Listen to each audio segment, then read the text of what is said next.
phật gió này ghé pin cái con sang á sang gió này vui bạc này vui đan hi cái hết thiên tình gặp lâu thấy cả hiệp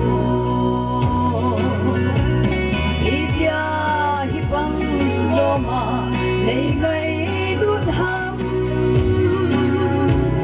ít khi cái hiếm phật cõi nắng ngơ đi ngơ ấy dù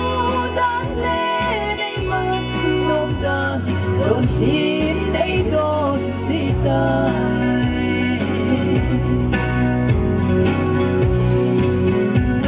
gặp cô thấy nán im ba cả dấu thấy phố cất gì ta lễ thiếp non mi dân pha lâu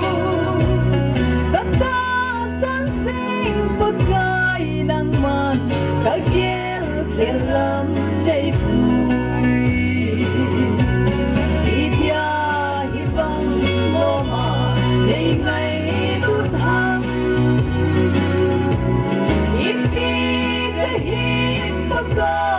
nắng ngơ đi ngơ thấy dù đan lên đây vẫn không đàn đồn phim đây đồn gì tay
nắng ngơ đi ngơ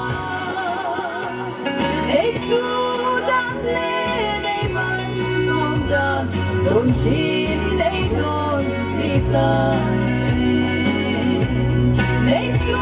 đan lên đây vẫn không đàn đồn phim đây đồn gì tay ประเทศทางไป